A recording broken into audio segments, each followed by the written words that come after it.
بسم الله الرحمن الرحيم. Assalamu alaikum wa rahmatullahi wa barakatuh. Soyez les bienvenus sur l'émission Sharia Intelligence aujourd'hui. Inch'Allah, sur l'épisode d'aujourd'hui, on parle de l'istishab. Que veut dire l'istishab? J'ai avec moi dans le studio le frère Ismail. Salam alaikum. Alaykoum salam wa rahmatullah. Et aussi la sœur Khadija. Alaikum. Alaykoum salam wa rahmatullah wa barakatuh. Et moi, c'est toujours Teslim Adiyaman. Inch'Allah, ensemble, on va traiter le sujet de l'istishab. L'istishab fait partie des sources secondaires d'évidence dans la charia. Et on veut savoir aujourd'hui qu'est-ce que l'istishab. Monsieur Ismail, j'aimerais commencer avec vous aujourd'hui. Quand on parle de l'istishab, de quoi même parle-t-on et quelle est l'importance de l'istishab? Alors, merci pour la question. Alors, je vais répondre à la question en commençant par la définition même de ce que c'est que istishab et de ce qu'on entend par istishab, et pour que nos auditeurs et téléspectateurs puissent comprendre ou soient éclairés avant de rentrer dans le but proprement dit du sujet. Alors, quand on parle de istishab, istishab est considéré comme étant une source secondaire dans, comme on appelle, l'établissement des bases d'évidence en islam. Donc, j'ai dit, je dois être très clair, il s'agit là d'une source secondaire. Alors, l'istishab est ici en quelque sorte considéré comme étant la présomption même de la continuité. La présomption de la continuité. J'essaie de réduire mes mots en quelque sorte pour détailler que lorsqu'on parle de la continuité, ça veut dire qu'il y a des vérités qui sont déjà préétablies. Des vérités, si je veux le dire, je peux utiliser ce terme, des vérités pré-islamiques.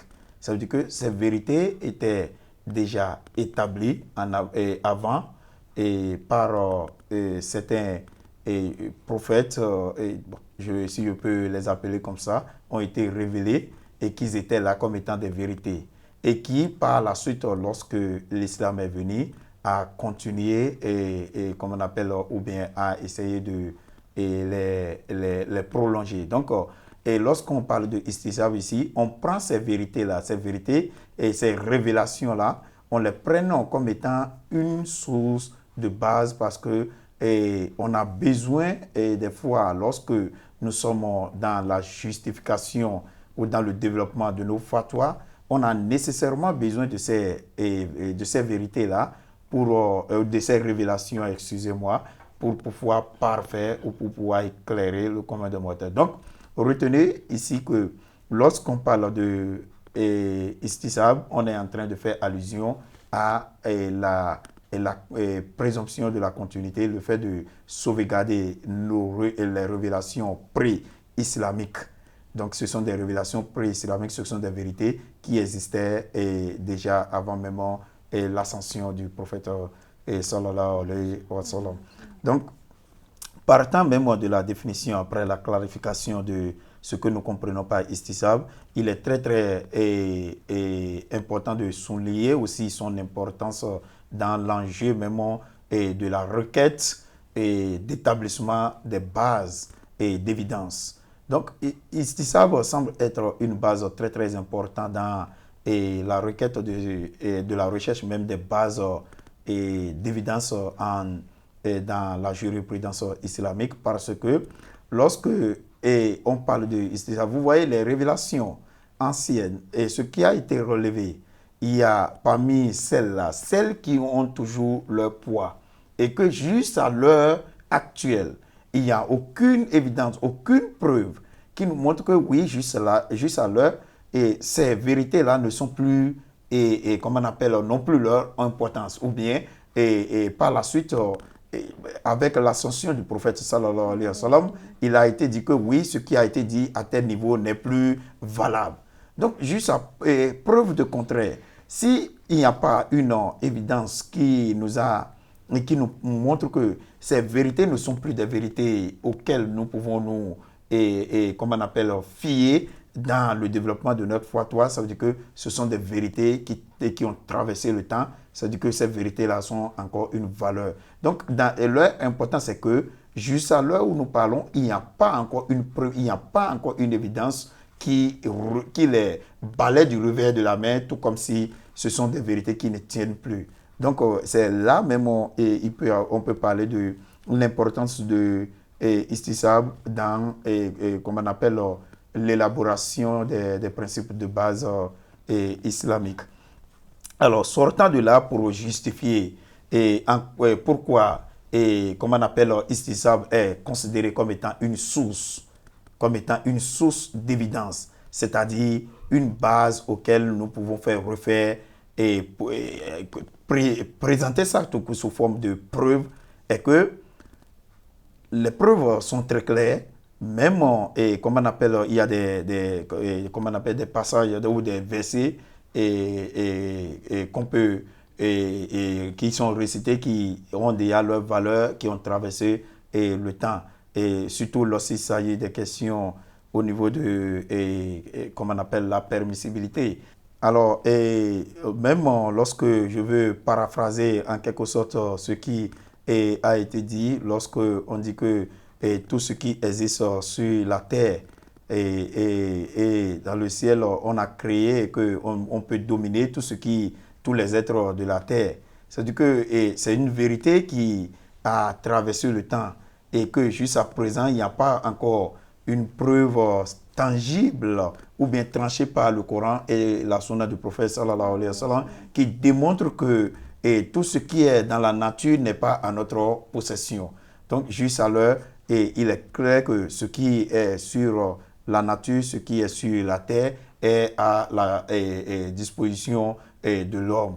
Donc, dépendant de, comment on appelle, de leur utilisation, ça se passe là, qui est la nécessité, mais la vérité qui est là est que jusqu'à l'heure, il n'y a pas encore une preuve qui nous montre que oui, et tout ce qui appartient à, comment on appelle, à ce catégorie de, ou bien tout ce qui appartient à cet environnement, ou bien ce qui appartient à, n'est pas de notre, n'est pas à notre disposition.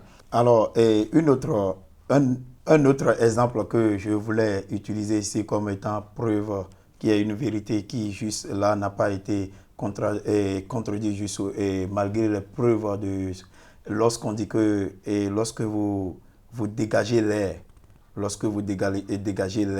est-ce que ça invalide votre ablution ou quoi? Lorsqu'on a demandé la question a été revue par le prophète où il dit que non. Et si vous n'avez pas encore senti l'odeur, même si vous doutez et que vous n'avez pas encore senti l'odeur, ça veut dire que jusqu'à présent, votre ablution est encore, comme on appelle, valide. Donc, vous voyez, il y a de ces vérités même qui ont traversé le temps et que malgré que des fois, on se retrouve dans nos sociétés et on se retrouve dans ces cas, dans ces situations où quelqu'un peut dire je doute, est-ce que j'ai sali l'air? Est-ce que mon ablution est encore valide ou bien c'est... Donc, il y a de ces vérités qui étaient déjà là, qui sont établies, où on a dit que si c'est, comment on appelle, vous êtes en train de douter et que l'air, vous n'avez pas encore senti l'air que vous avez vraiment dégagé. Et vous n'avez rien entendu. Et vous n'avez rien. Donc, ça veut dire que votre ablution est encore valide. Donc, s'il vous plaît, est-ce que ici on peut comprendre ceci aussi comme étant le fait que je suis sûr que j'ai pris mon ablution et après, le fait est déjà établi que j'ai pris mon ablution, mais après je doute, est-ce que mon ablution a été invalidée par le dégagement de l'air ou non? Bon, je commence à douter. Et le fait que c'était déjà préétabli, que le fait est établi, je me souviens très bien que j'ai pris mon ablution, mais ce que je ne suis pas sûr si j'ai dégagé de l'air ou non. Voilà, donc, puisque je doute, est-ce que je peux assumer que j'utilise la présomption de continuité. Je continue avec le fait qui a été déjà établi. Et que je me débarrasse du doute, voilà, qui vient, du doute, pour que je puisse continuer avec l'ablution. Est-ce qu'on peut voir ça de cette manière aussi? Oui, très bien. Je crois que c'est bien pour comment on appelle, cette attraction de mon attention. C'est très clair ce que nous sommes en train de dire ici, c'est que juste à preuve de contraire, ça veut dire que votre ablution est encore valide parce qu'il n'y a pas encore de preuves tangibles qui te montrent que en réalité, vous avez dégagé l'air avant de noter que votre ablution est invalidée. Mais si déjà que vous avez pris votre ablution et que vous êtes sûr que vous avez validé votre ablution, vous avez pris votre ablution et que par la suite vous êtes en train de douter, juste à ce que vous avez un indice textuel qui montre que vraiment vous avez pollué l'air. C'est lorsque vous avez un indice textuel qui montre que vous avez pollué l'air que votre ablution n'est plus valable. Mais s'il n'y a pas encore un indice textuel qui invalide votre ablution, ce qui veut dire que votre ablution a toujours... Donc, c'est dit quoi lorsque vous doutez de votre ablution et que juste vous êtes sûr que et convaincu que vous avez pris votre ablution. Donc, et même s'il arrivait que vous doutez que vous avez poli l'air ou pas, juste à ce que vous vous rendez compte que effectivement vous avez poli l'air, c'est-à-dire que votre ablution est encore valable que lorsque vous vous êtes rendu compte que effectivement j'ai pollué l'air. Mais si, et jusqu'à preuve de contraire, vous n'avez pas senti que effectivement j'ai pollué l'air, c'est-à-dire que votre ablution est encore valable. Donc il faut, il y a cette comment on appelle, cette certainité qui naît en vous, qui vous permet de dire que la vérité de départ est encore valable jusqu'à ce que il est prouvé que effectivement celle-là n'est plus valable parce qu'il y a maintenant des preuves qui me montrent que effectivement cette vérité n'est plus valable et il faut la changer. Donc c'est à ce moment maintenant que le doute est éliminé et que vous prenez d'autres dispositions. Donc ce que nous voulons que le commun des mortels comprenne à ce niveau, c'est quoi? Dans l'accomplissement de votre, comment on appelle, dans l'accomplissement de votre charia, lorsque vous prenez des dispositions ou bien lorsque vous êtes en face de certains versets coraniques et que à un moment donné, ou bien que ce soit un érudit et que vous êtes en face du développement de vos fatwas et qu'il vous arrivait que même si ce que vous êtes en train de dire, vous doutez de si effectivement, ce que je dis là, est-ce que il n'y a pas un changement parce que le milieu ou bien là où je suis, je ne sais pas, vous devez vous abstenir à cette première vérité-là. Il n'y a pas un changement, vous ne devez pas changer parce que vous n'avez pas juste à l'heure là.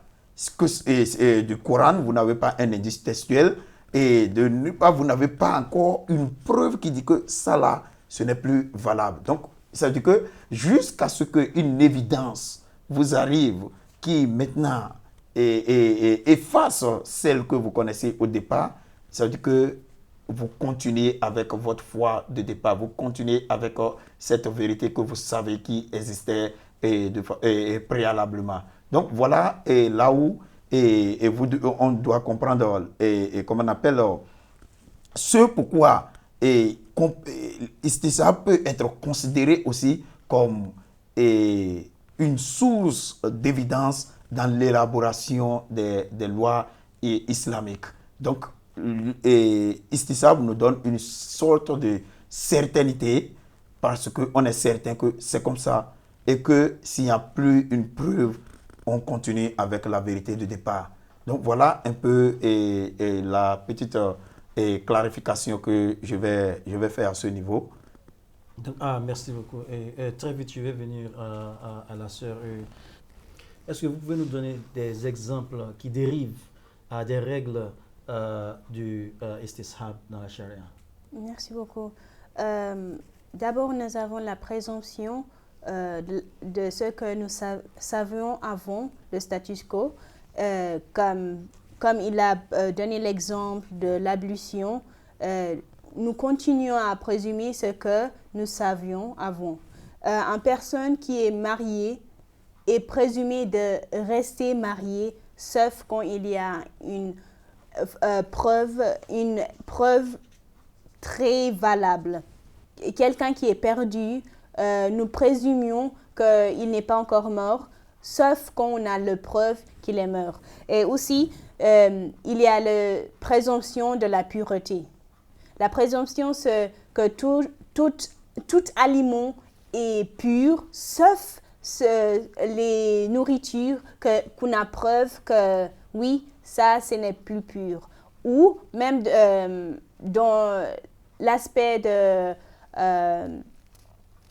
la religion, nous sommes purs, sauf quand nous avons établi que oui, quelque chose nous a salis. Et aussi, nous avons la présomption de la permissibilité de choix libre.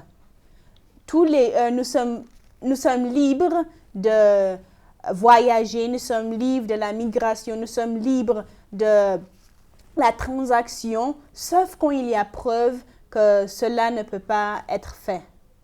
Et aussi, il y a la présomption de l'innocence. Tous les hommes sont innocents, sauf quand il y a la preuve que non, celui-là ou celle-là a fait quelque chose qui remplace l'innocence.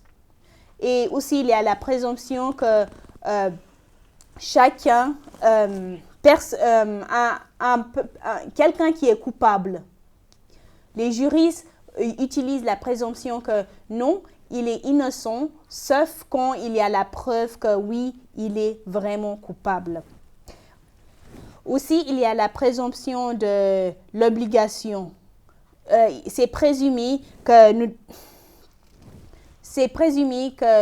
nous avons l'obligation de compléter les contrats que nous avions, sauf quand il y a la preuve que cela est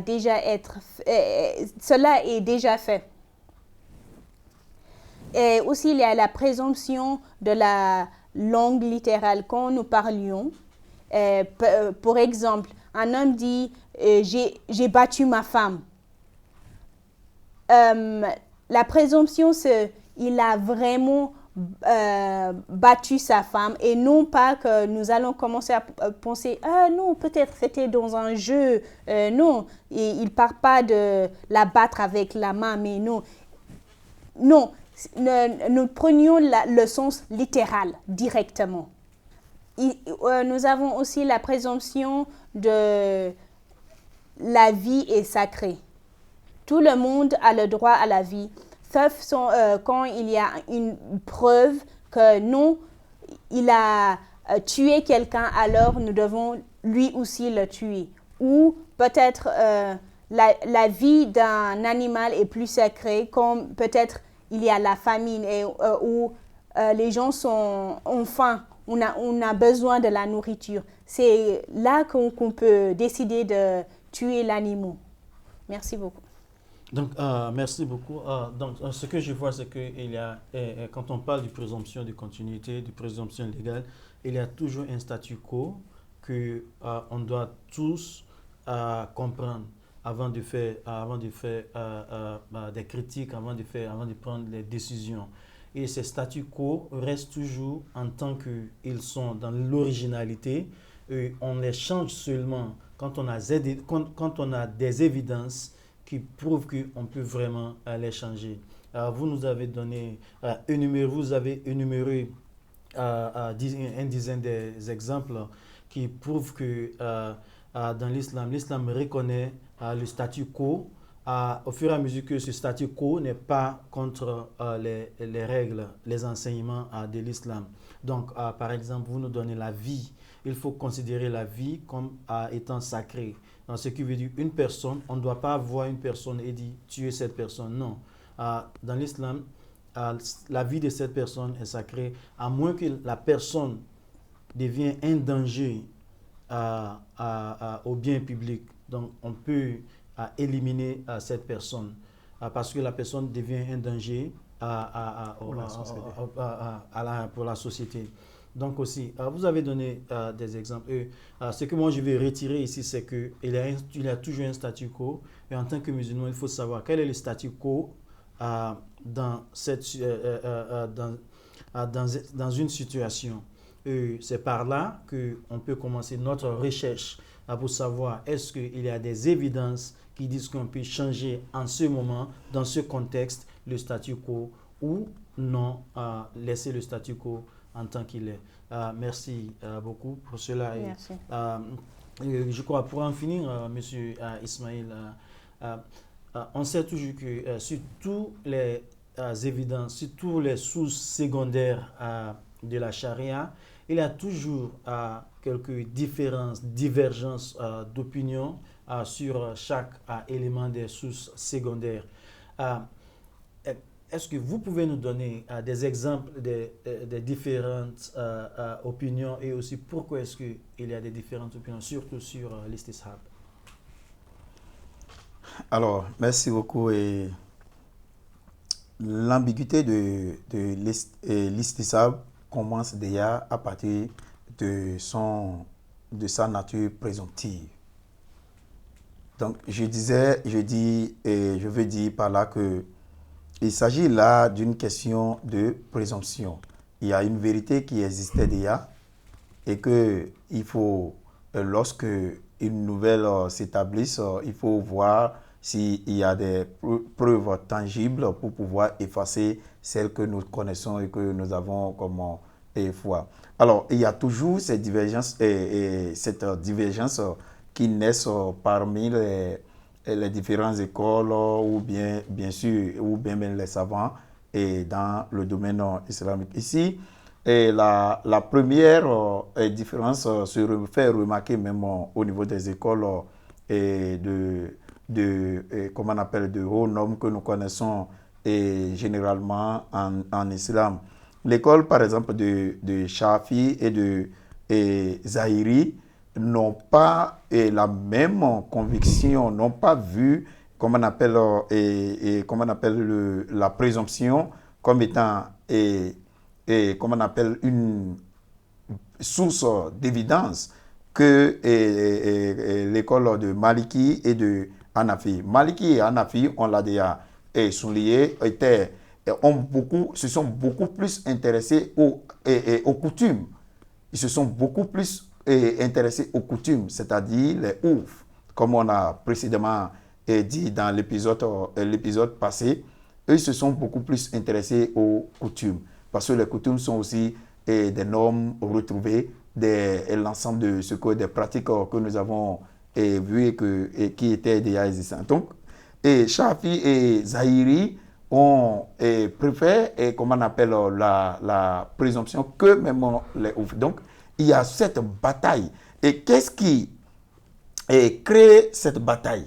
C'est parce que chacun d'entre eux est en train de voir, comme je l'ai dit, lorsqu'on voit le caractère de istishab en tant que une continuité, d'autres, vous voyez, lorsque un problème se pose, lorsqu'une situation arrive, vous voyez l'interprétation que chacun va donner par rapport à ce qui et par rapport à la continuité n'a pas la même interprétation que le second va faire compte tenu de, comment on appelle, de leur espace géographique, compte tenu de leur culture, compte tenu de leur coutume. Donc, vous voyez, ça crée déjà un problème au niveau même des écoles. Alors, comment on appelle mon deuxième exemple que je pouvais amener à ce niveau est que lorsqu'on parle de istishab en tant que vérité et comme on appelle présomptive, donc on a de problèmes à prendre des décisions aussi lorsqu'il s'agit maintenant de condamner un acte ou pas, c'est-à-dire que l'acte est halal, c'est haram ou bien quelque chose du genre. Parce que lorsque on se base on part du statu quo, c'est-à-dire la vérité qui était déjà là et qui n'a jamais été contredite, pour pouvoir régler la situation actuelle, les choses sont changeantes. Et aujourd'hui, on a besoin peut-être de se cultiver chaque jour pour comprendre qu'en réalité, voilà, juste à preuve de contraire, ça là, ça n'a pas été changé. Mais la nature de la situation en face, la nature du problème en face, c'est là il y a un sérieux problème. Donc, il peut y avoir un problème de divergence lorsqu'il s'agit maintenant de dire, ah, comment vous voyez l'acte? Certains vont dire, non, oubliez que ça là, ça se dit non, que c'est haram. Ce qu'il a fait, c'est haram. Ce qu'il a fait, c'est... Donc, voilà comment il peut y avoir des appréciations. Donc, si je continue mon intervention, même au niveau, comment on appelle, de la poursuite de notre makassid et l'intention d'aîner. Donc, vous voyez, le fait de dire que oui, on est en train de poursuivre un objectif. Et l'objectif qu'on poursuit, c'est l'objectif suprême. Alors, la poursuite de l'objectif suprême, est-ce que le statu quo me permet d'identifier ou bien d'aboutir à cet objectif-là?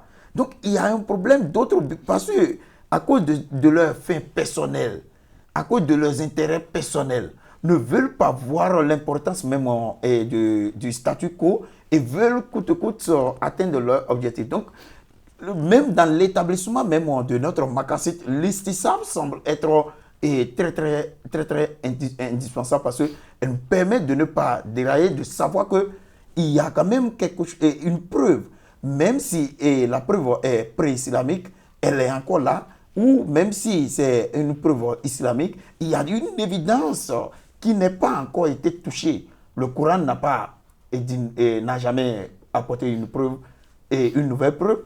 La sunna du prophète sallallahu alayhi wa sallam n'a jamais dit que ça. Donc, ça veut dire que le statu quo me permet, en ce moment-là, lorsqu'il y a contradiction, lorsqu'il y a ambiguïté, lorsqu'il y a pluralité, diversité d'opinions, le statu quo me permet d'identifier ou de justifier et comment on appelle ce que je suis en train de dire. Voilà ce que je peux apporter à ce niveau. Donc, merci beaucoup pour cette intervention. Et je crois aussi, dans ce que vous avez dit, je vois la raison pour laquelle même les Shafi'i et aussi les Zahiri ne vont pas accepter istishab comme une source d'évidence dans la charia. Parce que, à mon avis, istishab est proche du qiyas qu'on a utilisé. Et les Zahiri et les Shafi'i aussi utilisent même le qiyas. Parce que le qiyas, tel qu'on a dit dans l'un des épisodes passés, on voit que dans le qiyas, il y a aussi un statu quo. Un statu quo, ce qu'on appelle la vérité antérieure. Vous voyez. Donc, c'est semblable à l'istishab. L'istishab et le qiyas semblent être les mêmes choses. Donc, je crois que je vois la raison pour laquelle les Shafi'i vont se dire que l'istishab n'est pas nécessaire, mais je crois que ça c'est leur opinion, puisque les Hanafi et les autres utilisent l'istishab. Je crois qu'on a vraiment tranché ce sujet aujourd'hui, et Inch'Allah, on va s'arrêter ici pour continuer la fois prochaine. Merci beaucoup pour votre intervention et vos présences aujourd'hui. Et merci aussi à nos téléspectateurs et nos auditeurs. On se retrouve dans l'épisode prochain. Assalamu alaikum wa rahmatullahi wa barakatuh. Ouais,